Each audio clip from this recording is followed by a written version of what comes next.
ॐ सहना भवतु सहनौ भुनक्तु सह वीर्यं करवावहै तेजस्विनावधीतमस्तु मा विद्विषावहै। ॐ शान्तिः शान्तिः शान्तिः।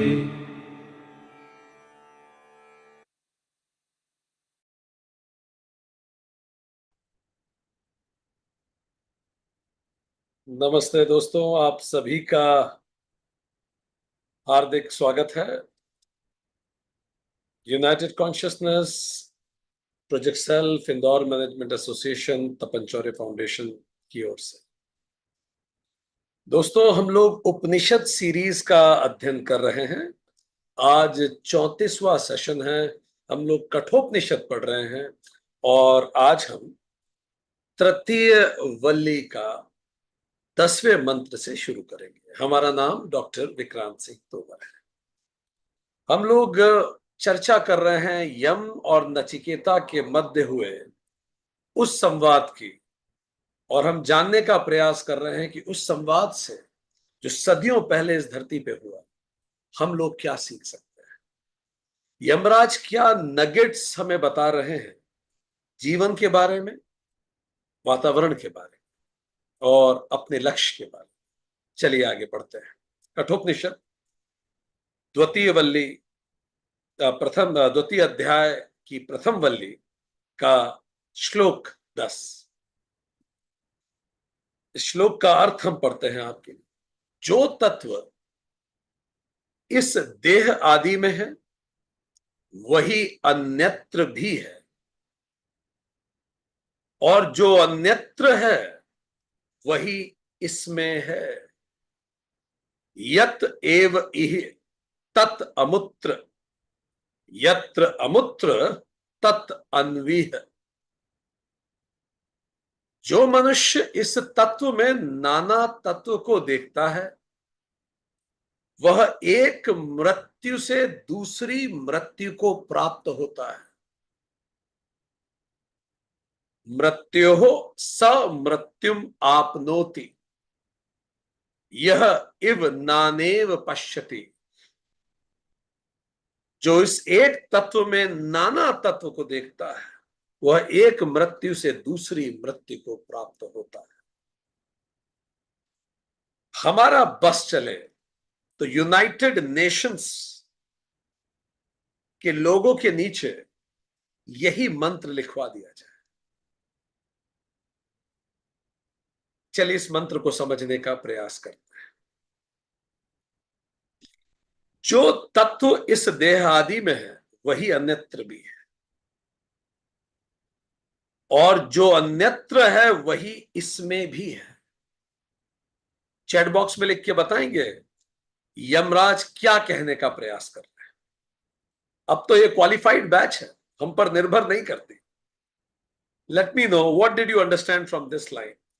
जो तत्व इस देह आदि में है वही अन्यत्र भी है, और जो अन्यत्र है वही इसमें है। Go ahead, what do you think. Consciousness alone is very nice. Keep writing. अब धीरे धीरे आप लोग खुद डिकोड करने लगे हैं। अद्वैत यहां यथा पिंडे तथा ब्रह्मांडे, बहुत अच्छा। चेतना, बहुत अच्छा, बहुत अच्छा, excellent, going good. Even material body is the manifestation of atma. Perfect, keep writing, keep writing. इस लिखने से कई फायदे होंगे। गलत लिखेंगे तो हम आपको बताएंगे वो टेक्निकली गलत है जो आपने लिखा है, ठीक है। अहम ब्रह्मास्मि, इसलिए ना लिखना नुकसानदायक होता है। गलत होना फिर बेहतर होता है ताकि आप जान सकें कि आपको सुधार करना है। बहुत अच्छा। अद्वैत और द्वैत की यहां चर्चा हो रही है। कहने का शायद प्रयास यह है कि अद्वैत अमृत है और द्वैत मृत्यु है। चलिए इसको और गहराई से समझते हैं। जो तत्व इस देह आदि में है वही अन्यत्र भी है। याद कीजिए भगवत गीता अध्याय 10 श्लोक 20। हे गुडाकेश, मैं समस्त भूतों में स्थित उनके हृदय में स्थित। तैत्तरीय उपनिषद 3.10.6, मैं भोजन हूं, मैं ही भोक्ता हूं। जो यहां है वही वहां है, जो वहां है वही यहां है। तत् त्वम असि, तुम वही हो जो वहां है, और वो वही है जो यहां है। कब ये बात कही जा रही है? जब जब हम उपनिषद पढ़ते हैं हम चौंकते ये सोच के हैं, ये बातें कहीं कब गई हैं? 5,000 साल पहले, लगभग 4,500 5,000 साल पहले देश में इस तरह के मनीषी हुए जिन्होंने वेदों का सृजन किया, और वो सृजन चलता रहा। वेदों को जिन्होंने देखा, जिनको मंत्र दृष्टा कहते हैं, और वो सृजन चलता रहा लगभग 1800 बीसी तक। इसका मतलब उपनिषदों में लगभग जो कुछ है वो न्यूनतम 3,000 वर्ष पुराना तो है ही। आगे देखते हैं क्या मतलब है इस बात। जो तत्व इस देहादि में है वो अन्यत्र भी है, और जो अन्यत्र है वही इसमें है। चलिए फिजिकली समझने का प्रयास करते हैं। फिजिक्स ने यह बात हमें समझाया कि बिग बैंग थ्योरी ने इस बात को समझाया कि पूरी सृष्टि एक बिंदु से उत्पन्न हुई है, जिसी से सब कुछ बना है 14 बिलियन साल पहले से। एक एक्सट्रीमली हॉट और डेंस स्टेट से हम सबकी शुरुआत हुई। इसका क्या मतलब है? सबका स्रोत एक ही है, हम सब उसी पुंज से निकले। तो चूंकि निकले सब उसी से हैं, तो जो वहां है वो यही है, वही रॉ मटेरियल है, उससे चीजें अलग अलग बनी है। हम भी उसी से बने हैं, ये पूरी यूनिवर्स भी उसी से बनी। प्लैंक कोलैबोरेशन 2018 की रिपोर्ट है। दूसरा तरीके से समझे, स्टेलर न्यूक्लियोसिंथेसिस से समझे। ये जो स्टेलर स्टार्स के बारे में जो रिसर्च होती है वो ये बताती है कि एलिमेंट्स जितने भी हैं are formed in the core of stars. तारों के गर्भ में ये सारे एलिमेंट बनते हैं। कैसे? न्यूक्लियर फ्यूजन से। फिर जब तारे फूटते हैं, सुपरनोवा जिसको कहते हैं, तो ये पूरे एलिमेंट पूरी विश्व, पूरे ब्रह्मांड में फैल जाते हैं। They get distributed through out the universe. फिर क्या होता है? फिर धीरे धीरे ये फिर से एक साथ आते हैं और नए तारे बनते हैं। ये जो फैला हुआ पूरा मटेरियल है ये फिर इकट्ठा हो जाता है, और इस नए तारों के रूप में पौधा आते हैं, उनमें फिर जीवन आता है उनमें। तो हम लोग हैं क्या? हम लोग स्टार स्टफ है, वही तारों की धूल है जो ब्रह्मांड में तैर रही है। उससे हम अलग नहीं हैं, बस रूप अलग है। यही उपनिषद कह रहे हैं, और यही आज का विज्ञान कह रहा है, स्टेलर न्यूक्लियोसिंथेसिस। आप और पढ़ना चाहें तो ये बर्जेस ने 1957 की रिसर्च से बताया है, जो अभी हमने आपको शेयर किया। तीसरे तरीके से इसी को समझे, इवोल्यूशनरी बायोलॉजी से समझते हैं। चलिए, all life on earth shares common ancestor. धरती पे जितना जीवन है हम सबका एंसेस्टर एक है, इवोल्यूशनरी बायोलॉजी कहती है। अब याद कीजिए, हमारी पुराण में कहानियां नहीं पढ़ी हमने कि देव, दानव, सांप, धरती पे रेंगने वाले, उड़ने वाले, हर तरह के जीव कजिन्स हैं एक दूसरे के, एक ही पिता है हम सबके। ये कहानी हम पहले भी पढ़ चुके हैं। पुराणों में कहानी आती कि हम सब एक ही पिता के पुत्र हैं, अलग अलग माताओं से। पिता वही ब्रह्म, माता प्रकृति, अलग अलग माताओं से हम प्रकट हो गए, एक ही पिता के पुत्र हम सब। पुराणों में कहानी बार बार आती है। पुराणों में नहीं लिखा गया कि पशु हमारी सेवा के लिए बने, ऐसा कहीं नहीं। वो इनफैक्ट हम सेवा करें तो और बेहतर है। यह जरूर लिखा गया कि हम सब एक दूसरे के भाई बंधु हैं।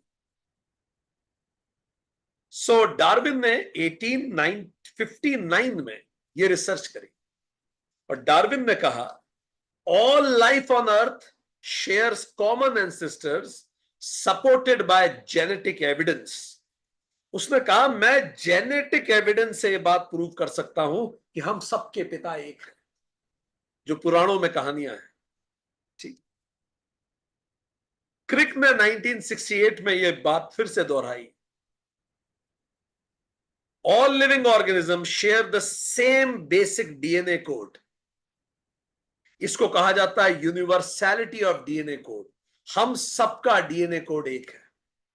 जितने धरती पे जीव हैं, वो कॉकरोच जिससे आपको इरिटेशन होती है, वो छिपकली जो आपको विभत्स लगती है, उससे लेके आप स्वयं तक एक डीएनए कोड है।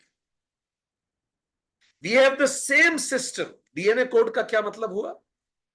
एक ही सिस्टम है जो हमारे अंदर चलता है, थोड़ा बहुत अलग। सिस्टम किस चीज का? Storing and interpreting genetic information. उसी सिस्टम से जनरेशन बाय जनरेशन इंफॉर्मेशन हम शेयर करते हैं डीएनए के फॉर्म में, जिसमें इंस्ट्रक्शंस होते हैं सारे। डीएनए क्या है? डीएनए किताब है जिसमें लिखा है हमारे शरीर बनेगा कैसे, हम बनेंगे कैसे, हम मेंटेन कैसे होंगे, सब उसमें लिखा है। हमारी गाइड है, उसी हिसाब से हम बनते जाते हैं प्रोटीन और वो मैनिफेस्टेशन से। सो जेनेटिक कोड क्या है जो हम सब में एक जैसा है? ATCG, इसको हम पहले पढ़ चुके हैं। तो अगर एक दीवार मान लें इंसान के व्यक्तित्व को, या तो जो ATCG है, ये अलग अलग रंग की ईंटें हैं, उससे हम पूरे बने हैं। ठीक है, तो हमारा डीएनए जो है वो ATCG से बना है और डीएनए से हम सब बने हैं। तो ह्यूमन भी ATCG से ही बना है, जेनेटिक कोड उनका भी वही है। प्लांट भी ATCG है, बैक्टीरिया भी ATCG है, फंगी भी ATCG है, एनिमल भी ATCG है। ये सब तो छोड़िए, वायरस तक ATCG है, जो वायरस से हम घबरा जाते हैं। All living beings have same ATCG in their DNA. वही 4 तरह की ईंटें हैं, 4 रंग की। They are just in different order. बस अंतर यह है, किसी में ये ईंट पहले लगी है, किसी में ये रंग की ईंट पहले है। बस वो थोड़ा सा ऑर्डर बदल गया। हम इंसान है, वो बंदर है, वो वायरस है, वो एनिमल है, वो बैक्टीरिया है, वो प्लांट है, बस इतना सा है। इसका क्या मतलब? जो यहां है वही पौधों में है। बहुत सारे संप्रदायों में, बहुत सारी विचारधाराओं में पशुओं को और प्लांट्स को जीवित माना ही नहीं गया था, पर उपनिषदों ने शुरू से कहा ऑल बीइंग्स, इसमें प्लांट्स भी हैं, पशु भी हैं। जो यहां है वही वहां है। इवोल्यूशनरी बायोलॉजी भी इस बात को प्रूव करती है। हमने सोचा कि थोड़ा और इस पे रिसर्च करके देखें। सो इवन एटॉमिक थ्योरी जब आप पढ़ते हैं, चौथा एविडेंस दे रहे हैं आपको उपनिषद पे, all matters are composed of atoms. हम सब उन्हीं एटम से बने। एच, हाइड्रोजन, ऑक्सीजन, कार्बन और नाइट्रोजन, इन एटम्स को से सब कुछ बन गया प्राइमरीली। सो एटॉमिक थ्योरी भी यही बात कहती है। आप पीरियोडिक टेबल पढ़ लीजिए, सेम 118 एलिमेंट है, which is found through out the universe. कुछ और हम डिस्कवर कर लेंगे, और वो सेम है हर तरफ। सो द पॉइंट इज, भले पीरियोडिक टेबल कह लें, एटॉमिक टेबल कह लें, सब एक ही तरफ इशारा करती है कि हम सब एसेंशियली एक ही सोर्स से आए। बायोकेमिस्ट्री भी आप पढ़ेंगे, जो लोग बायोकेमिस्ट्री के स्टूडेंट हैं, all life forms utilize the similar biomolecules. हम सब उन्हीं तरह के बायोमोलिक्यूल्स को यूज करते हैं, प्रोटीन्स, लिपिड, इन सब। और गहरा उतरे तो क्वांटम मैकेनिक्स की तरफ जाए। I am just supporting what Upanishad said with what science has to say today. Anybody, quantum mechanics क्या है? What is your understanding? Write down in chat box. क्या होता है क्वांटम मैकेनिक्स?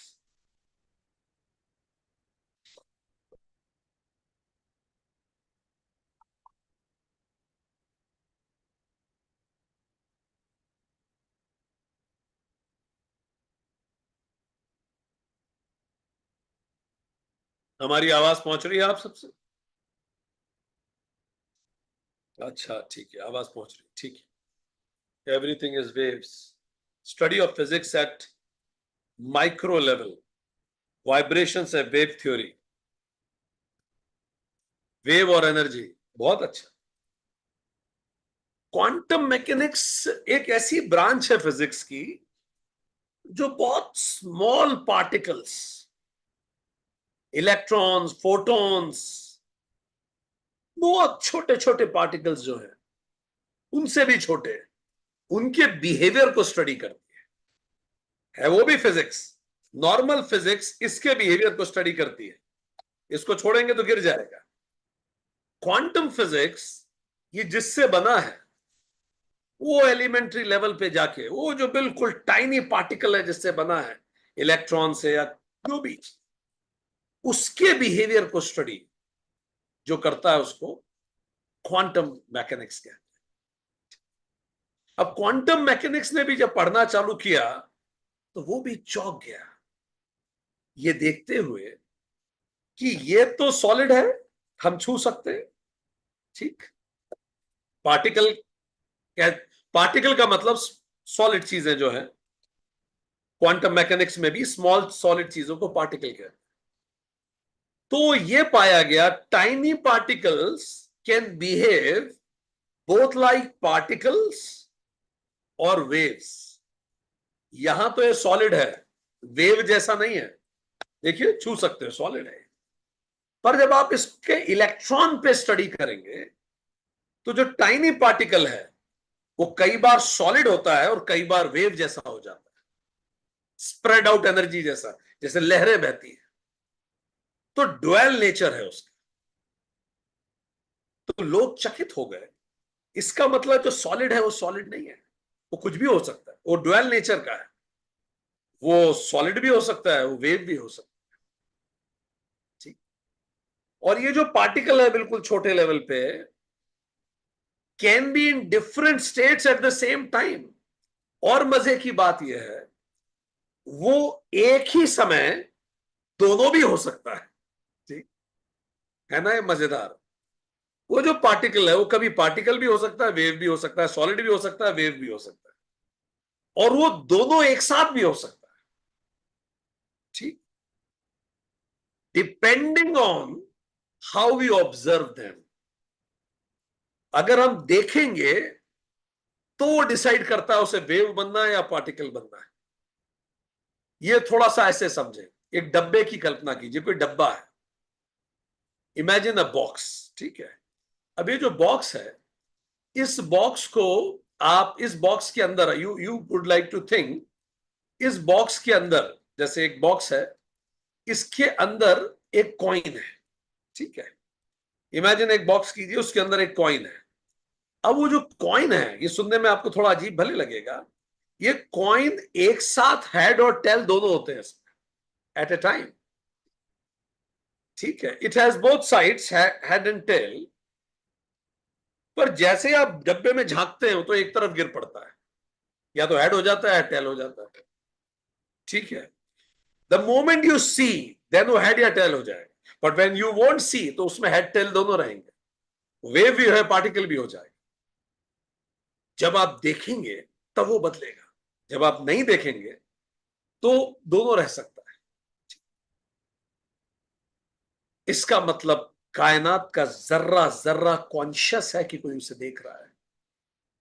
इवन एक electron तक कॉन्शियस है, यही शास्त्र कह रहे हैं। इतने गहरे स्तर पे चेतना है, उसे तक पता पड़ता है कि उसे देखा जा रहा है। आपको कोई देख रहा है यह पता लगना बड़ी क्रांति है। सो इन पार्टिकल्स को कहा गया क्वांटम पार्टिकल्स। वो मल्टीपल स्टेट्स में हो सकते हैं, ठीक है। इसको कहते हैं सुपर पोजिशन। उनकी एक पोजीशन नहीं होती, उनकी दोनों पोजीशन हो सकती, मल्टीपल स्टेट में हो सकते हैं। हम, ये अपनी बात चल रही है, हम सबकी बात चल रही है, जिनसे हम बने हैं उन्हीं की कहानियां चल रही। तो जर्रा जर्रा चेतन है। ठीक। अब एक और बड़ी इंटरेस्टिंग बात है जो कठोपनिषद को जोड़ती है इससे। अब कोई दो पार्टिकल्स हैं, बिल्कुल छोटे क्वांटम पार्टिकल्स, वो एक दूसरे से कई बार ऐसे लिंक हो जाते हैं, कनेक्ट हो जाते हैं। लिंक मतलब ऐसे चिपक नहीं रहे, कनेक्ट हो गए। ठीक है, जैसे दो मोबाइल फोन एक दूसरे से कनेक्ट हो गए, ऐसे दो पार्टिकल्स एक दूसरे से कनेक्ट हो जाते हैं। और ये इस तरह से लिंक्ड हो जाते हैं कि इस पार्टिकल में अगर आप कुछ चेंज करेंगे तो उसमें अपने आप हो जाएगा। Can you imagine this? And no matter how far they are, वो कितने ही दूर हो एक दूसरे से, एक को यहां रख लीजिए, दूसरे को बहुत दूर ले जाइए, इसमें कुछ चेंज कीजिएगा उसमें फिर चेंज हो जाएगा। थोड़ा सा ऐसे समझे कि दो डाइस हैं खेलने वाले, ठीक है, दोनों डाइस ट्विन हो गए, एक डाइस फेंको 6 आएगा, दूसरा अपने आप 6 बन जाएगा। Can you imagine this? इसको कहा गया क्वांटम इंटेंगलमेंट। हम सारे पार्टिकल्स जो हैं वो इंटेंगल हो जाते हैं एक दूसरे से। ठीक। तो पार्टिकल्स जो हैं, they are the part of a unified whole, even if they are separated by large distances. एक को यहां रखिए, दूसरों को बहुत दूर भेज दीजिए उस पार्टिकल, इतना दूर भी भेज दीजिए, इसको घुमाइए वो घूम जाएगा अगर वो इंटेंगल हो गए तो। द मोमेंट पार्टिकल इंटेंग, इसका मतलब हम सब आपस में कनेक्टेड होते हैं। आप यहां से अमेरिका कैसे फोन लगा लेते हैं, तुरंत इंटेंगल हो जाते हैं ना, ऐसे पार्टिकल इंटेंगल हो जाते हैं। उस पार्टिकल में कोई चेंज होगा, इस पार्टिकल में महसूस होगा। कौन जाने, रिसर्च बाद में बताया, इसी कारण टेलीपैथी काम करती है, पार्टिकल्स इंटेंगल हो जाते हैं। Everything in the universe can influence everything else in unexpected ways. इधर ये डाइस फेंका गया, इस पे 6 आया, वो डाइस अपने आप 6 हो गया। यूनिवर्स की हर चीज किसी दूसरी चीज को प्रभावित करती है। ऐसे मान लीजिए कि करोड़ों किलोमीटर दूर दो ट्विन बॉल्स हैं, एक इधर है, 1 करोड़ किलोमीटर दूर है। इसको लाल पेंट किया, उसमें लाल रंग आने लगा, इसमें बीमारी आई, उसमें बीमारी आने लगी। Can you imagine this? It's called entanglement, quantum entanglement. हम सब जुड़े हुए हैं। कठोपनिषद भी कह रहा है जो यहां है वही वहां है, वो करोड़ों किलोमीटर दूर है पर स्टिल इंटेंगल्ड है। अनएक्सपेक्टेड वेज में पूरी यूनिवर्स एक दूसरे को प्रभावित करती है। The behaviour of a particle is not in isolation. वो जो बिल्कुल माइक्रो पार्टिकल है वो आइसोलेशन में नहीं काम करता। जो हम कहते हैं मेरी मर्जी, ये मेरी लाइफ है, जो चाहूं मैं करूं, ऐसे नहीं होता। कुछ नहीं है आपकी लाइफ, हम सबकी लाइफ है जुड़ी हुई। हम जो बोल रहे हैं ये एग्जैक्ट क्वांटम फिजिक्स की लाइन है। The behaviour of a particle is not in isolation, it can be affected by other particles even across great distances। ठीक। फिर क्वांटम फिजिक्स की एक लाइन हम कोट करते हैं और ये सुन के भगवत गीता की एक लाइन आप कोट करेंगे, ठीक है, जो आपको दिमाग में आती है। क्वांटम फिजिक्स कहता है ये जो पार्टिकल्स हैं, ऐसा लगता है कि ये आपस में एक बहुत ही स्पेशल तरीके से जुड़े हुए हैं, जैसे कोई एक सीक्रेट लिंक है जो इन पार्टिकल को जोड़ रखी है कि करोड़ों किलोमीटर दूर भी कोई लिंक है जो सबको जोड़ रखी है। सुन के क्या याद आ रहा है? भगवत गीता का कोई एक लिंक है जो इन सब पार्टिकल को जोड़ रखी है। याद है कृष्ण गीता में स्पेसिफिकली कहते हैं, मैं वो धागा हूं जो yes yes yes Tom, excellent, I am the string between all the beats. मैं वो धागा हूं जो सबको जोड़ता हूं। क्वांटम फिजिक्स उसको कहती है, it appears there is a secret link that keeps them in sync even across distances. अभी तक हमने जो बोला सब क्वांटम फिजिक्स है। Universe is unexpectedly extremely interconnected and unified, says quantum physics. इसको इंटरकनेक्टेडनेस कहते हैं। क्वांटम इंटेंगलमेंट के कारण जब यूनिवर्स पूरी आपस में कनेक्टेड होती है, हम सब एक दूसरे से जुड़े हुए हैं। मैं जो सोचता हूं उससे आपको फर्क पड़ता है, आपको ना पता पड़े तो भी। आप जो सोचते हैं उससे हम सबको फर्क पड़ता है, आपको पता ना पड़े तो भी। फिर आप क्वांटम फिजिसिस्ट से पूछो ये इंटेंगल कैसे हो जाता है। क्वांटम फिजिक्स जब आप पढ़ेंगे तो बार बार योग सूत्र, गीता आपके दिमाग में गूंजने लगेंगे। ये इंटेंगल कैसे हो जाते हैं, ऐसा क्यों होता है कि कुछ पार्टिकल आपस में इंटेंगल हो जाते हैं, कुछ नहीं होते हैं? क्या डिसाइड करता है? तो क्वांटम फिजिक्स कहता है when they interact with each other in a specific वे। जब दो पार्टिकल एक दूसरे से, पार्टिकल का मतलब फिर से हम रिपीट करें, माइक्रो से माइक्रो एग्जिस्टेंस का एलिमेंट जो कहें हम पार्टिकल है, जब वो एक दूसरे से इंटरेक्ट करते हैं, बातें करते हैं, कनेक्ट, बात इंटरेक्ट करते हैं, ठीक, बातें कहने का तरीका है, दे डोंट टॉक, ठीक, but languages are different. When they interact in a specific way, then अगर आप उनसे पूछो ये स्पेसिफिक वे का क्या मतलब है, तो कहेंगे व्हेन दे कोलाइड और दे कम क्लोज। जब वो कोलाइड करते हैं एक दूसरे से, खट से, तो इंटेंगल हो जाते हैं। कई बार खट से अटक जाए, फिर आप कहीं भी ले जाइए जो इंटेंगल हो गए, एक को इधर रखिए, एक को करोड़ों किलोमीटर दूर, फिर भी वो घूमेगा, ये भी घूम जाएगा। व्हेन दे कोलाइड, या फिर when they come close quietly. बताइए क्या याद आ रहा है योग सूत्र में?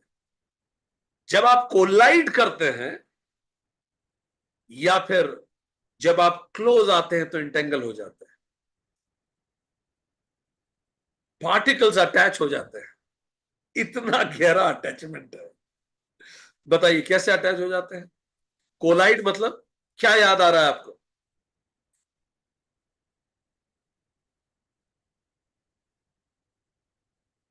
याद आ रहा है आपको राग और द्वेष?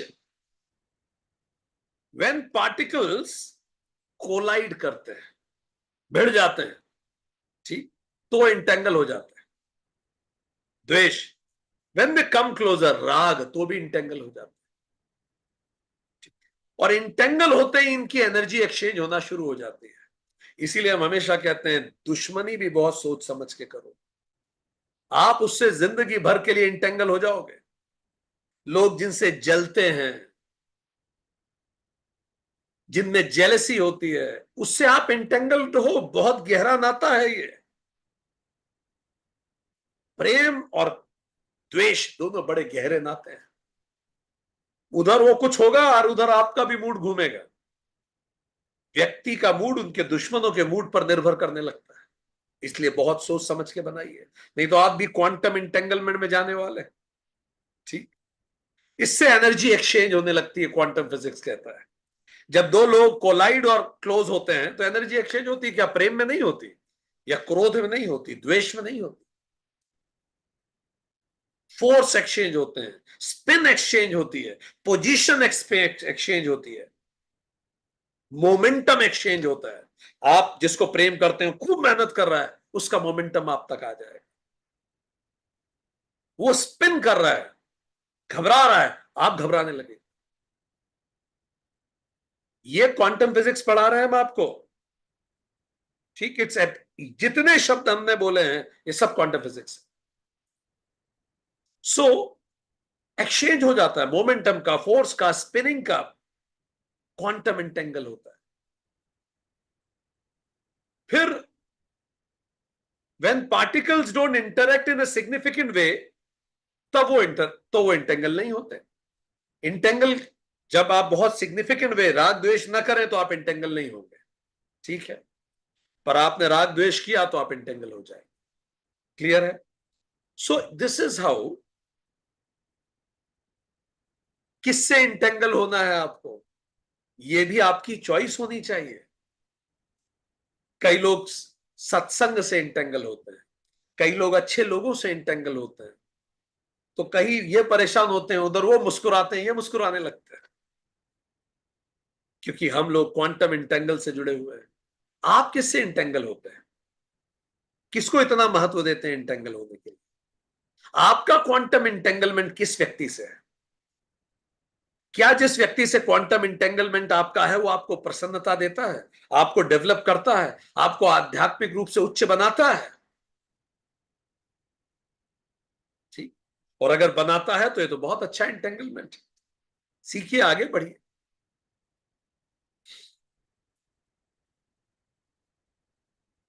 और अगर आपका सही जगह इंटेंगलमेंट है तो there is one more concept, decoherence. अलग कब हो जाते हैं ये? जब वो जो पार्टिकल है वो अपने इन्वायरमेंट से बहुत इंटरेक्ट करने लगता है, तो उसका डीकोहेरेंस हो जाता है। मतलब ये दोनों आपस में इंटेंगल्ड हैं। अब ये जो है ये अपने इन्वायरमेंट से बहुत ज्यादा इंटरेक्ट कर रहा है, तो धीरे धीरे ये खत्म होने लगेगा, कोहेरेंस खत्म हो जाएगा, डीकोहेरेंस। ठीक। इसका क्या मतलब है? अब जब आप सात्विक लोगों से इंटेंगल्ड हैं तो जगत से ज्यादा इंटरेक्ट मत कीजिए। बहुत ज्यादा इंटरेक्ट करेंगे आप जगत से तो डिसएंगेजमेंट हो जाएगा, डीकोहेरेंस हो जाएगा। ठीक। यथा पिंडे तथा ब्रह्मांडे, हर तरफ यही चलता है। अब पिंड का मतलब वो जो इतना माइक्रो पिंड है, उसके लिए तो हम स्वयं ब्रह्मांड हैं। हम नहीं है क्या ब्रह्म? सो यही चीजें माइक्रो पिंड पे भी लागू होती हैं, यही चीजें हर जगह लागू होती, they fall in all the places.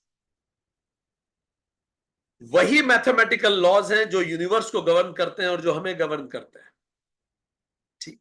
जो माइक्रोकॉज्म में है, यथा पिंडे तथा ब्रह्म, जो यहां है वही वहां है, यमराज ने कहा।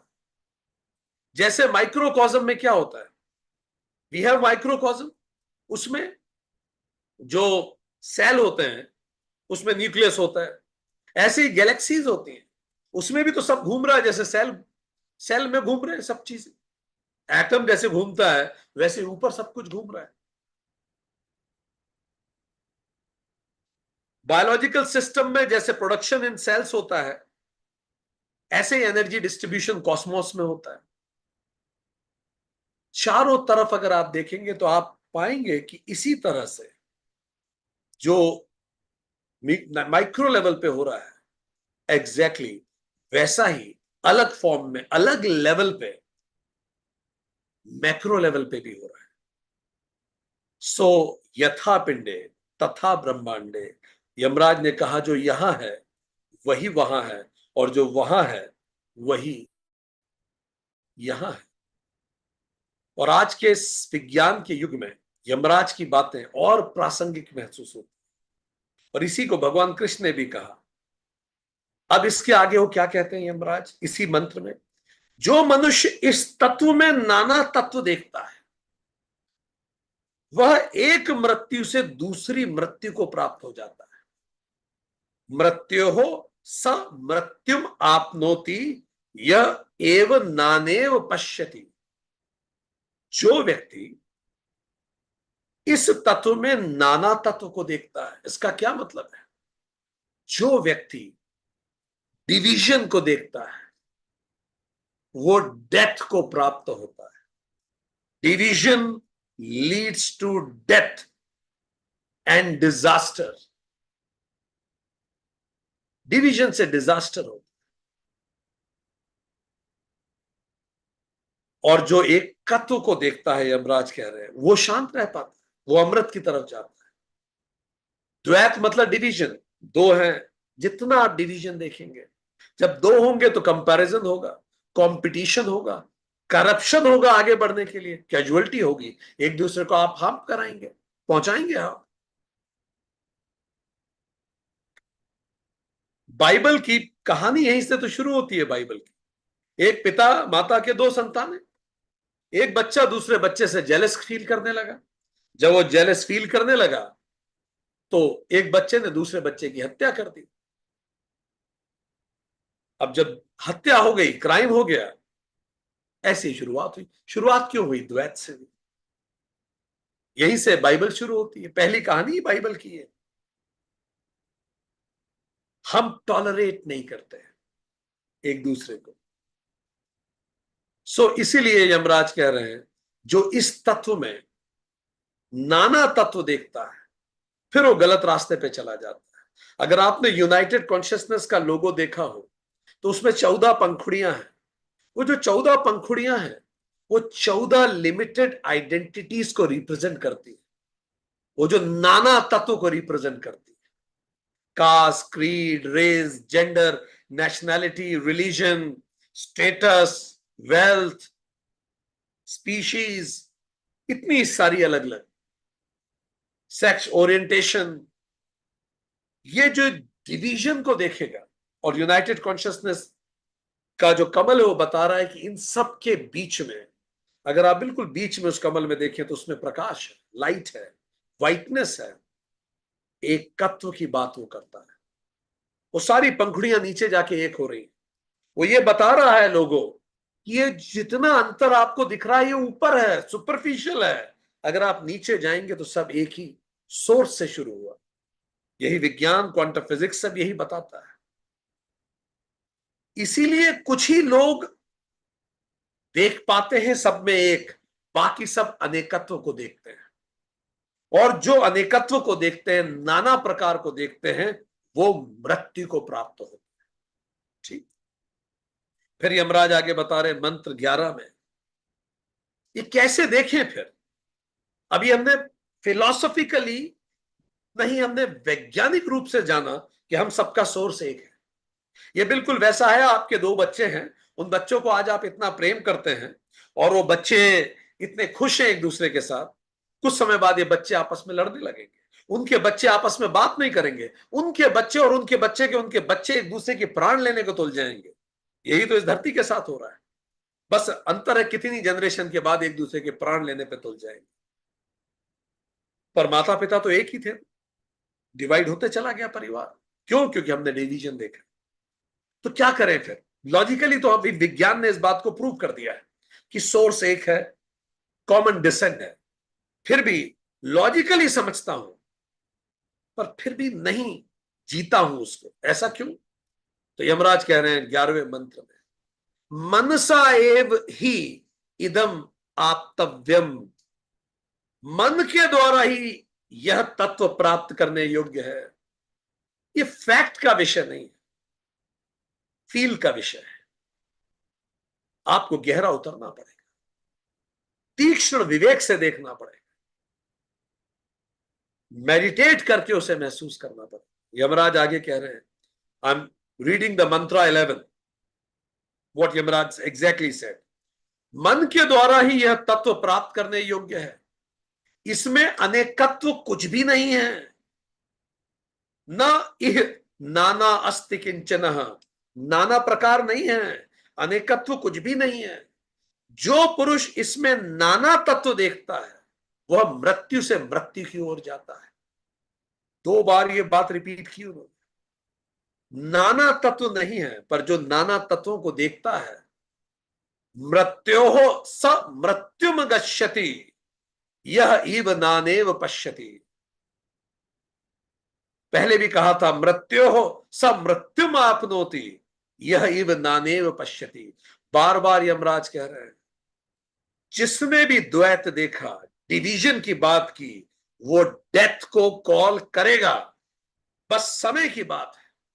जो तोड़ने की बात करेगा वो मृत्यु को आमंत्रित करेगा। कौन कह रहा है? ये स्वयं यमराज कह रहे इसमें अनेकत्व कुछ भी नहीं है।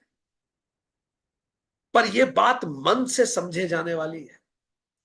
बायोलॉजी की रिसर्च कह दे वहां से बात खत्म नहीं होती, क्योंकि 2 लेवल पे चेंजेस होते हैं।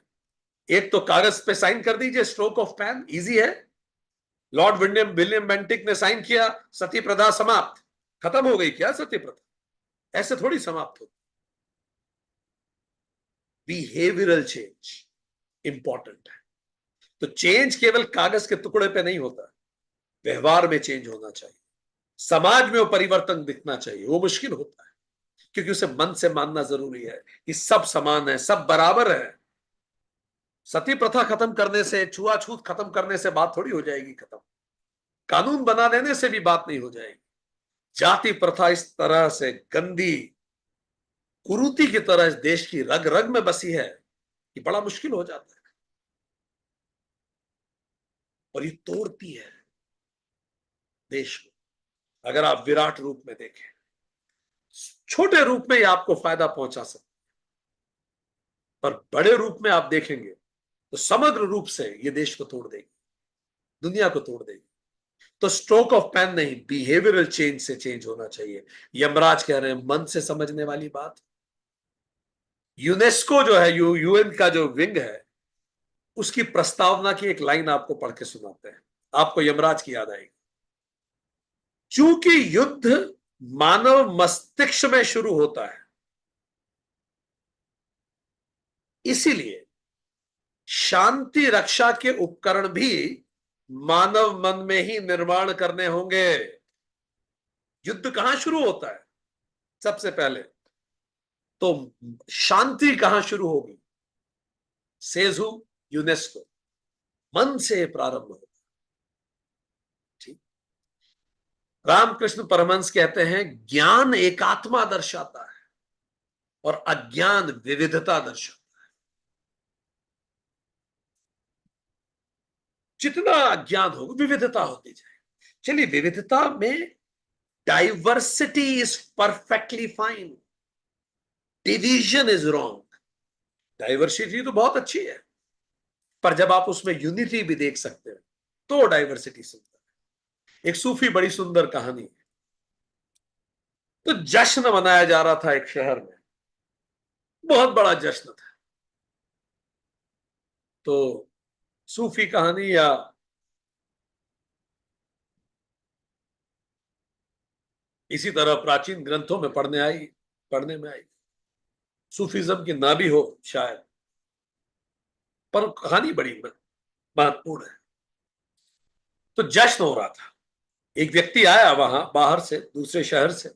उसने पूछा क्या हो रहा है, तो जानकारी मिली भगवान का जन्मदिन है, जन्मदिन मनाया जा रहा है। सब जश्न में लगे हुए थे। एक भगवान निकले, उन भगवान के पीछे हुजूम चला, नगाड़े बजे, ढोल बजे, शंखनाद हुए। वो भगवान आगे बढ़े। थोड़ी देर में दूसरे भगवान भी आए, उनके पीछे सफेद कपड़े पहन के बहुत सारे लोग चले, प्रेयर्स हुई।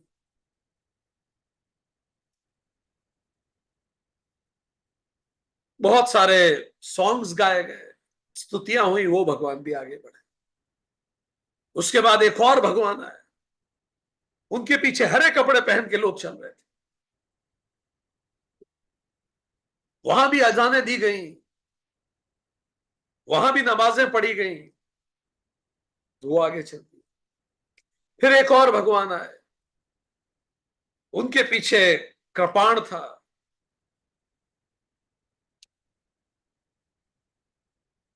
शस्त्रधारी भी थे, वो भी आगे गए। फिर एक और भगवान आए, उनके पीछे भी बहुत सारे लोग चल रहे थे, जिनमें से कई लोगों ने वस्त्र धारण नहीं किए हुए थे, कई लोगों ने सफेद वस्त्र पहने हुए थे। फिर एक और भगवान आए, उनके पीछे बहुत सारे भिक्षुक चल रहे थे, जिन्होंने सर से बाल हटा रखे थे। एक एक करके सारे भगवान आके पूरी शोभा यात्रा। फिर आखिरी में एक व्यक्ति भी धीरे धीरे, बिल्कुल लीन एंड थिन, वो चलता हुआ आ रहा था। तो जो बाहर से व्यक्ति आया था उसको बड़ा अजीब लगा देख के, सारा जुलूस तो जा चुका है। उसने बोला भाई आप कौन हो, और आप तो बिल्कुल उन्हीं के पीछे पीछे उसी रास्ते पे चल रहे हो। तो उस व्यक्ति ने मुस्कुरा के बोला मैं ब्रह्म हूं, मेरे पीछे कोई नहीं चलता, मेरे पीछे कोई नहीं चलता, सब मेरे रूपों के पीछे हैं, मुझे तो कोई देखता ही नहीं है, वो मेरे ही रूप। ये सपना देखते ही वो व्यक्ति घबरा के उठ गया। वो जो संत था, और जो भी ये जानता है वो घबरा के उठ जाता है, क्योंकि ये सही है। अगर आप देखेंगे तो हम मैसेंजर्स को फॉलो कर रहे हैं, ब्रह्म को नहीं, भगवान को फॉलो नहीं कर रहे हैं। अगर आप और गहराई से देखें, हम मैसेंजर्स को फॉलो कर रहे हैं। We have started valuing the masters rather than mastering the values. हमने लोगों को बहुत महत्व देना चालू किया मूल्यों की तुलना में, क्योंकि वैल्यूइंग द मास्टर सरल है। पूजा कर लीजिए, आरती कर लीजिए, उनके नाम पे कुछ चढ़ा दीजिए, वो बड़ा सरल है। उसकी अंध भक्ति की जा सकती है, मास्टर की, बट मास्टरिंग द वैल्यूज कठिन है।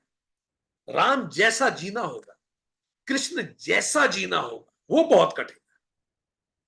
सरल क्या है? राम की पूजा करना सरल। When you master the value तो आंखें खोलनी पड़ती, but when you value the master तो आंखें बंद करके भी पूजा हो सकती, अंध भक्ति की जा सकती। We follow the master rather we should follow the message. क्योंकि जब आप केवल मास्टर की ही पूजा कर रहे हैं तो आप बिना बदले भी उनकी पूजा कर सकते हैं, पर जब आप मैसेज को फॉलो कर रहे हैं तो बिना बदले फॉलो करना मुश्किल है। जब आप मास्टर को फॉलो कर रहे हैं तो आपको शास्त्र पढ़ने की जरूरत ही नहीं है, पर जब आप मैसेज को फॉलो कर रहे हैं तो आपको शास्त्र पढ़ने पड़ेंगे। जब आप मास्टर को फॉलो कर रहे हैं तो मास्टर के रहने तक तो सब ठीक रहेगा, पर जिस दिन मास्टर चले गए उस दिन सब ढह जाएगा। बहुत बार हुआ ऐसा, बड़े बड़े धर्म टूट गए मास्टर्स के जाने के बाद, क्योंकि जब तक मास्टर हैं वो इतने कृपावान हैं, कंपैशनेट हैं कि आपको रेडीमेड सॉल्यूशन दे सकते हैं। आप समस्या लाइए, वो समाधान दे देंगे, पर मैसेज आपको अपनी समस्याओं का समाधान खुद खोजना सिखाता है, ताकि मास्टर के जाने के बाद भी आप ठीक रहें। You should know how to cook, ये सिखाता है। मास्टर के फॉलोइंग में लोग मानते हैं कई चीजों। जब आप ग्रंथ पढ़ते हैं तो आप जानते हैं।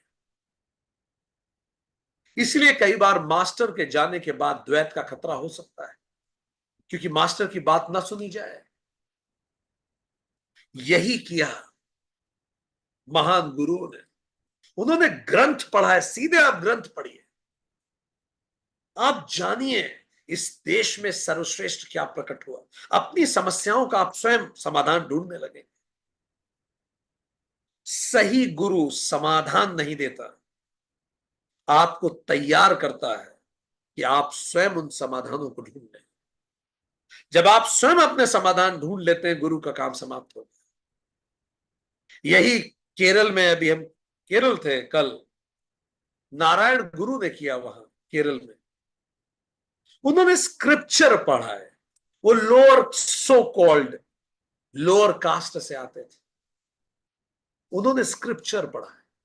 लोगों में जागृति आई, और जिन जिन ने ग्रंथ पढ़े उनको पता पड़ा, अच्छा ग्रंथ में तो ये लिखा है, हम तो यूं ही लड़ते थे, हमें तो बोला गया था, ये सब किताबों में लिखा है, हमें तो व्हाट्सएपिया ज्ञान में हम पढ़ते थे। फिर आप किसी पर निर्भर नहीं करेंगे। नारायण गुरु ने शास्त्रों के ही मंत्र उठा के उन लोगों के मुंह पे मारे जो शास्त्रों का नाम लेके जाति प्रथा फैलाते थे। आज कितना बड़ा नाम है केरल में नारायण गुरु का, कितना सम्मान है। आदि शंकराचार्य के बाद अगर आप किसी का नाम लेना चाहेंगे अद्वैत वेदांत में, तो जरूर आप नारायण गुरु का लेंगे। यही मार्टिन लूथर किंग ने किया। शास्त्र पढ़े, पढ़ाए, लोगों को बताया ये बाइबल में ये लिखा है, यही विवेकानंद ने किया, शास्त्र पढ़ा है। यही शंकराचार्य ने किया, यही स्वामी चिन्मयानंद ने किया, यही दयानंद सरस्वती ने किया, यही महर्षि दयानंद ने किया, यही वेद व्यास ने किया। शास्त्र पढ़ाइए, डायरेक्टली पढ़िए, कोई शॉर्टकट नहीं।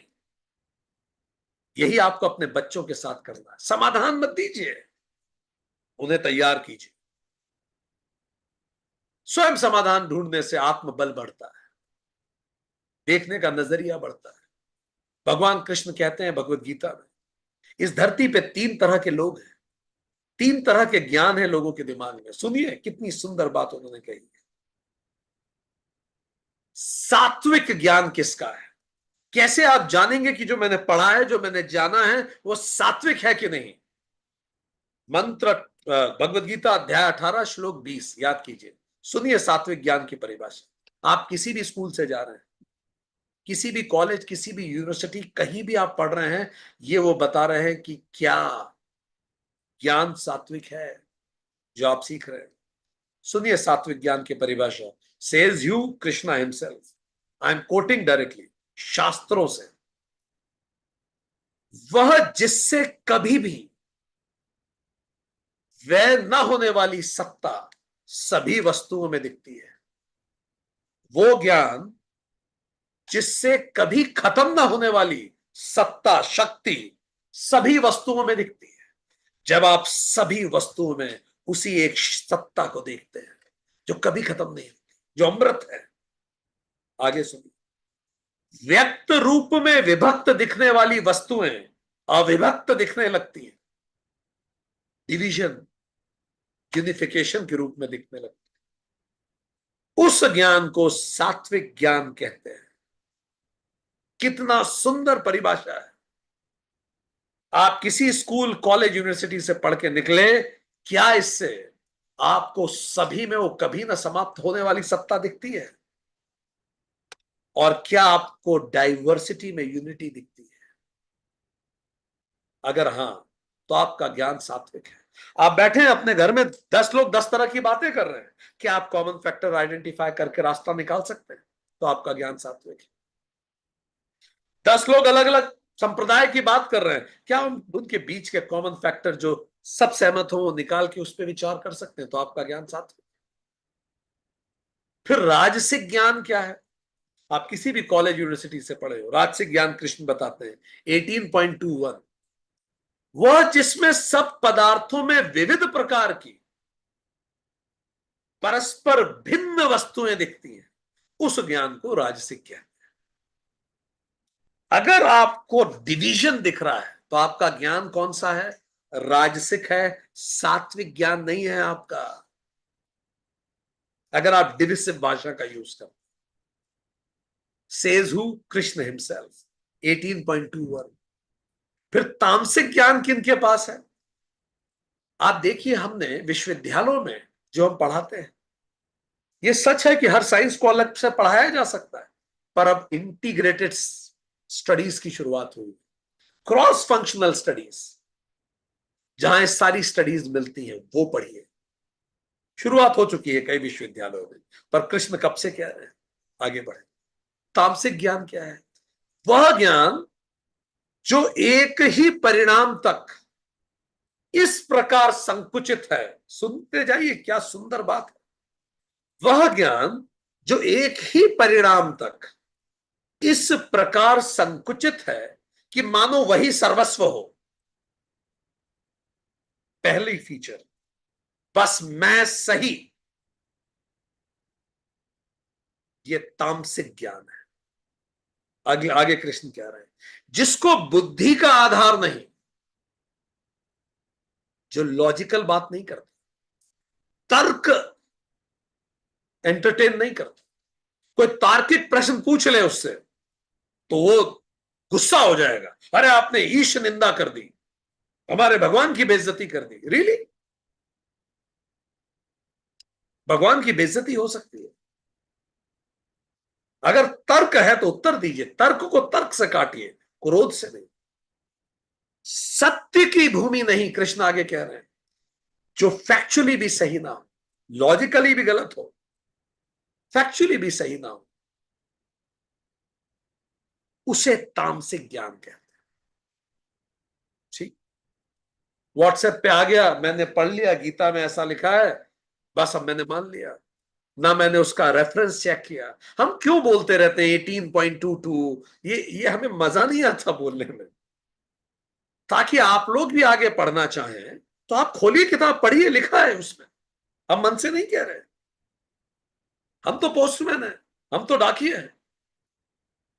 तो जो सोचता है बस मैं सही, माय वे और हाईवे, बाकी सब जहन्नुम में जाएंगे, ये गलत विचार है। बाकी सब नर्क में सड़ेंगे, ये गलत विचार है। ये कंडेम करने लायक बात है। ये तामसिक ज्ञान है। तो ये कैसे समाज का पतन होता है? 5 स्टेप्स। पहला, मैं सही, स्टेप 1, मैं सही तुम भी सही, एकम सत विप्रा बहुधा वदंती, सत्य एक है, हम अलग अलग भाषाओं में उसी को कह रहे हैं। प्रेम से रहिए एक दूसरे से।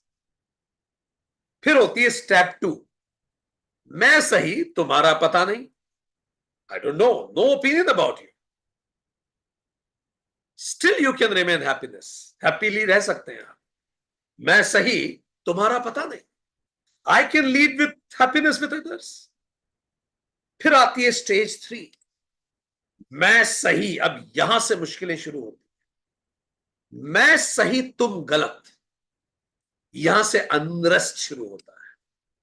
ठीक, पूरी दुनिया का इतिहास उठा के पढ़ लीजिए। फिर आती है स्टेज 4, मैं सही और तुम भ्रष्ट, क्योंकि जो मैं कह रहा हूं बस वो सही है, उसके अलावा सब भ्रष्ट लोग हैं। जो इस रास्ते पे जाएगा बस वही स्वामी विवेकानंद से एक धर्मांध व्यक्ति ने बोला कि Swami, you need to follow Jesus, Bible, और else you will go to hell only.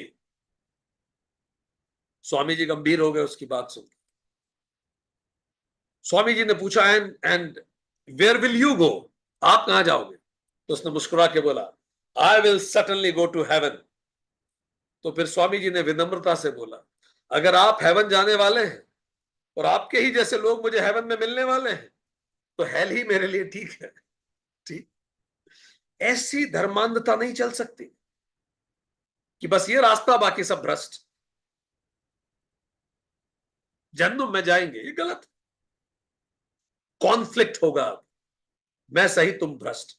और 5वां, मैं सही तुम मानो या मरो, बस 2 ही ऑप्शन है, ईदर कन्वर्ट और यू विल डाई वायलेंस। हर व्यक्ति, वो किसी भी जाति, धर्म, लिंग, वर्ण का हो, उसका दायित्व है कि ऐसे विचारों को कंडेम करें, भले वो आपके धर्म से आते हो या किसी और के धर्म से। ऐसा नहीं होता, ऐसी दुनिया नहीं चल सकती। ठीक, रामकृष्ण परमहंस कहते हैं ईश्वर अनंत है और उस तक पहुंचने के मार्ग भी अनंत है। अनंत मार्गों से आप उस एक तक पहुंच सकते हैं। तो इसीलिए ये इंपॉर्टेंट है कि होता यह है कि जो मास्टर ने मैसेज दिया, वो मैसेज के साथ 3 चीजें समस्या हो जाती है। क्या प्रॉब्लम? मैसेज तो ट्रांसफॉर्म कर ही सकता है, क्योंकि मैसेज ने मास्टर को ट्रांसफॉर्म किया है। पर समस्या क्या हो जाती है, हमें वो मैसेज क्यों नहीं ट्रांसफॉर्म कर पाता जिस मैसेज ने मास्टर को ट्रांसफॉर्म किया? वो जो मैसेज मास्टर ने दिया था, उसके साथ 3 प्रॉब्लम्स हो जाती। पहला, लॉस्ट इन ट्रांजिशन। ए ने बी को बोला, बी ने सी को बोला, सी ने डी को बोला, डी ने एफ को बोला, और फाइनली कई बातें तो छूटी गई। मैनेजमेंट गेम में नहीं होता, इसने इसके कान में कुछ बोला, उसने उसके कान में कुछ बोला, उसने उसके बोला, और जब वो सेंटेंस खत्म, आखिरी वाले व्यक्ति ने सेंटेंस फिर से बोला, पूरा ही बदल गया। तो कई तो हजारों सालों के ट्रांजिशन में लॉस्ट इन ट्रांजिशन हो जाता, इसलिए भी व्यक्ति नहीं समझ पाता वो जो मैसेज था ओरिजिनल। इसीलिए आप देखोगे कि कई चीजें अजीब मिलेंगी आपको कई ग्रंथों में, ये बीच में जोड़ी गई है, शुरुआती तौर पे नहीं था। आई सीरियसली डाउट, उत्तर रामायण तुलसीदास जी ने लिखी है, आई वेरी सीरियसली डाउट। उत्तर रामायण में जिस तरह की बातें सीता जी के प्रति राम जी के माध्यम से कही गई, हमें नहीं लगता कि वो रामचरित से जुड़ी हुई है। कौन जाने, लॉस्ट इन ट्रांजिशन, जो बाद में अंतिम चैप्टर जो है रामायण का, सॉरी रामचरित मानस का जो अंतिम चैप्टर है, वो अगर आप देखें तो आई सीरियसली डाउट कि वो ऑथेंटिक स्क्रिप्चर से ही लिया गया। सेकंड प्रॉब्लम क्या होती है? Lost in translation. कई बार लैंग्वेज के ट्रांसलेशन में भी लॉस्ट हो जाता है। अब चित्त का कोई ट्रांसलेशन ही नहीं है, अहंकार को ईगो बोल दिया, फिर भी वो भी परेशानी हो जाती है, तो भी मैसेज नहीं कम्युनिकेट हो पाता। तीसरी समस्या, टेक्निकल एबिलिटी टू अंडरस्टैंड भी लोगों की अलग अलग होती है। समझा तो रहा है व्यक्ति, पर लोगों की समझने की भी क्षमता होती है। तो ट्रांजिशन, ट्रांसलेशन और टेक्निकल एबिलिटीज, इन तीनों के कारण नो ट्रांसफॉर्मेशन, ट्रांसफॉर्मेशन नहीं हो पाता। ठीक, इन तीनों में हम सुधार करें तो ट्रांसफॉर्मेशन होगा। ठीक, इसीलिए लीनेज शुरू की आदि शंकराचार्य ने, परंपरा से पढ़िए। जब आप परंपरा से पढ़ेंगे तो ट्रांजिस्लेशन में लॉस नहीं होगा, ट्रांजिशन में भी लॉस नहीं हो रहा। वो परंपरा पूरी बिल्कुल वो फाइबर ऑप्टिक लगी हुई है आदि शंकराचार्य से यहां तक, आप बिल्कुल डेटा लॉस नहीं करेंगे बीच में। ठीक, सिग्नल लॉस नहीं होगा। पर अगर आप दाएं बाएं कहीं से भी पढ़ लेंगे तो फिर भगवान ही मालिक है। जितने स्क्रिप्चर्स थोड़ा बहुत हम जान पाए, उससे हमें यही, यमराज बार बार क्या कह रहे हैं? आप मृत्यु से मृत्यु की ओर जाओगे। मृत्यु से मृत्यु की ओर जाने का यमराज का क्या मतलब है? जब आप इस तरह से डिविसिव दुनिया में रहोगे तो क्या होगा? क्या होगा डिविसिव दुनिया में रहने के बाद? कोई भी ज्ञान, किसी भी तरह का ज्ञान, अगर आप पूरे स्क्रिप्चर्स को देखें तो हमें मेजरली तीन बातें लगती हैं। पहली, अगर आप ये तीन चीजों को हटा दें तो दुनिया में तुलनात्मक बड़ी बेहतर समझ विकसित हो सकती है। पहला, जन्म के पहले क्या होता है इस पे बात ना करें ज्यादा, उसमें सारे ग्रंथ अलग अलग बातें कह रहे हैं। दूसरा, मृत्यु के बाद क्या होता है, जलाना है, दफनाना है, क्या कराना है, उस पर ज्यादा बात मत कीजिए। जब कोई व्यक्ति बहुत ही परिपक्व आपसे मिल जाए तो बात कीजिए, नहीं तो मत कीजिए, डोंट टॉक। तीसरा, कभी भी मैसेंजर को मैसेज से ज्यादा महत्व मत दीजिए, मैसेज ज्यादा इंपॉर्टेंट है मैसेंजर से। ठीक, तो तीनों बातें। तो क्या करें वननेस बढ़ाने के लिए? जब भी किसी से बात करें, शायद भगवान बुद्ध ने ये बात, इसीलिए उन्होंने आत्मा वात्मा पे ज्यादा बात नहीं की, ऐसा नहीं, वो जानते नहीं थे, शायद सामने जो लोग रहे होंगे वो समझने की स्थिति में नहीं थे। तो बुद्ध ने क्या बातें की? जन्म के बाद क्या होता है वो सुनो मुझसे, मृत्यु के पहले क्या होगा वो मुझसे बात करो। जन्म के पहले और मृत्यु के बाद की बात छोड़ दो, क्योंकि शायद बुद्ध कह रहे हैं तुम एलिजिबल नहीं हो। और यही बुद्ध ने कहा, मैसेज इंपॉर्टेंट है, मास्टर नहीं। मेरी पूजा मत कर लेना कहीं, कोई मैटर नहीं करता। मैं आया हूं, कहीं और आएंगे मेरे बाद, मैसेज इंपॉर्टेंट है। शास्त्र पढ़ाया जाए, आप अपने बच्चों को शास्त्र पढ़ाइए, तर्क की अनुमति दी जाए, प्रश्न की अनुमति हो, और सिंथेसिस अनिवार्य हो। आप सिंथेसिस करके आइए। तरीका क्या होना चाहिए शास्त्रों के साथ? रेस्पेक्ट ऑल, सबको रेस्पेक्ट, सस्पेक्ट ऑल। ऐसा नहीं कि गीता पे प्रश्न नहीं उठाया जा सकता या किसी ग्रंथ पे नहीं उठाया जा सकता। अरे हम मानव हैं, उस परमात्मा की संतान है, नहीं समझ में आ रहा क्वेश्चन पूछेंगे भाई। और गीता तो प्रश्न ही है, उपनिषद तो प्रश्न ही तो है, और क्या है? तो respect all, second suspect all, third inspect all, और चौथा देन एक्सेप्ट ऑल। फिर सबको स्वीकार कीजिए, इस छन्नी से निकालिए। यही यूरोप में हुआ, ज्ञान का संश्लेषण हुआ। कई लोग कहते हैं जब भारत इतना ताकतवर था तो यूरोप इतना ताकतवर कैसे हो गया, हम गुलाम कैसे बन गए? इसी कारण बने। यूरोप में हमसे पहले रिफॉर्मेशन आ गया, उन्होंने ज्ञान का संश्लेषण शुरू किया, उन्होंने बाइबल पर प्रश्न परमिट किए। नहीं तो एक जमाना यूरोप में ऐसा था कि आप पूछ नहीं सकते थे। गैलीलियो कोपरनिकस, कोपरनिकस ने पहली बार बोला कि भाई वो धरती घूमती है सूरज के आसपास, उसके सारे काम को बैन कर दिया गया, उसको क्या यातनाएं नहीं मिली। गैलीलियो ने शायद 16वीं शताब्दी में बोला यही बात कि पृथ्वी घूमती है, हाउस अरेस्ट कर दिया उसको। डार्विन ने कहा कि हम कोई भगवान से पैदा नहीं हुए, हम बंदर से पैदा हुए हैं, उसका डाइवोर्स तक हो गया, सोशल बाइकॉट हो गया उसका। ये सब सही बातें कह रहे थे। ठीक। एक ब्रूनो नाम के विद्वान थे, उन्होंने कहा भाई यूनिवर्स तो इनफाइनाइट है, केवल धरती ही नहीं है। उस जमाने बाइबल मानती थी केवल धरती ही सब कुछ है। जिंदा जला दिया गया उस आदमी को। सुकरात को जहर दे दिया गया क्योंकि उसने ग्रीक गॉड्स को क्वेश्चन कर लिया था।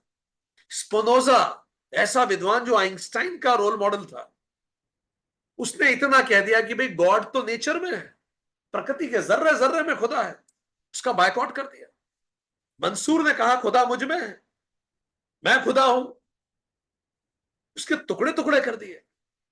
सिख गुरुओं पे अत्याचार हो गए, मीरा को जहर दे दिया, जीसस को सूली चढ़ा दिया। ऐसी स्थितियों से गुजर के तो फाइनली हम उस स्थिति तक पहुंचे जहां ज्ञान का संश्लेषण हो सके। इसलिए यूरोप में रिफॉर्मेशन हुई, फिर उस ज्ञान से विज्ञान का जन्म हुआ, रेनेसां आया, मशीनें आई, बिगर पावर आई यूरोप के पास। उसी अपार शक्ति से यूरोप ने दुनिया को रूल किया। किंतु यूरोप विज्ञान में इतना मुग्ध हो गया कि आध्यात्म से चूक गया। इसलिए शक्ति तो प्राप्त कर ली यूरोप ने, और उस शक्ति का उपयोग कहां करना है इसमें भ्रमित हो गया। ज्ञान को जब आप संश्लेषण करेंगे तो उसके दो आउटपुट निकलते हैं। पहला विशुद्ध ज्ञान जो आध्यात्म है, और दूसरा विशेष ज्ञान जो विज्ञान है। आध्यात्म सर्च इनसाइड, लक्ष्य बताता है। विज्ञान सर्च आउटसाइड, गाड़ी तैयार करता है उस लक्ष्य पे जाने के लिए। तो यूरोप ने गाड़ी बना ली पर गलत दिशा में चल दिया। यूरोप ने भी एकीकरण किया, जर्मनी का एकीकरण हुआ, इटली का एकीकरण हुआ, तो मशीनीकरण के बाद एकीकरण हुआ। पर यह राष्ट्रों का एकीकरण था और मानवता का विभाजन था। क्या मतलब?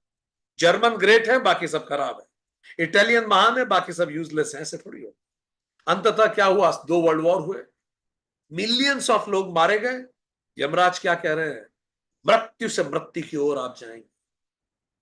जो भी व्यक्ति इस प्रकार विचार करेगा वो मृत्यु से मृत्यु की ओर बढ़ेगा। इस बात को मन के द्वारा ही समझा जाने योग्य है, अन्यथा आप मृत्यु की तैयारी कर रहे हैं। आप स्वयं भी एक ऐसी दुनिया बनाएंगे जो मृत्यु से मृत्यु की ओर जाती है, और चारों तरफ इसी प्रकार की दुनिया सृजित कर देंगे।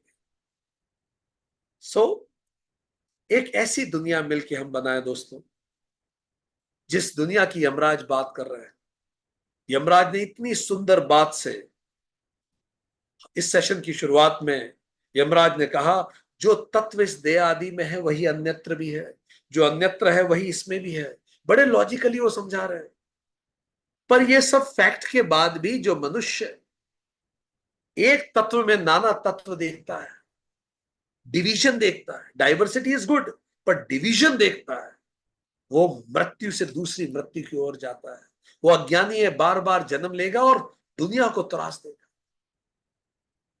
हमने इस बात को अच्छे से समझा फिजिक्स के माध्यम से, स्टेलर न्यूक्लियोसिंथेसिस के माध्यम से, इवोल्यूशनरी बायोलॉजी के माध्यम से। हमने इस बात को समझा एटॉमिक थ्योरी के माध्यम से, पीरियोडिक टेबल के माध्यम से, बायोकेमिस्ट्री के माध्यम से, क्वांटम फिजिक्स के माध्यम से, क्वांटम एंटेंगल के माध्यम से। हर बार हमने समझा वो जो एक एटम में है वही हम में है, जो हम में है वही पूरी यूनिवर्स में है।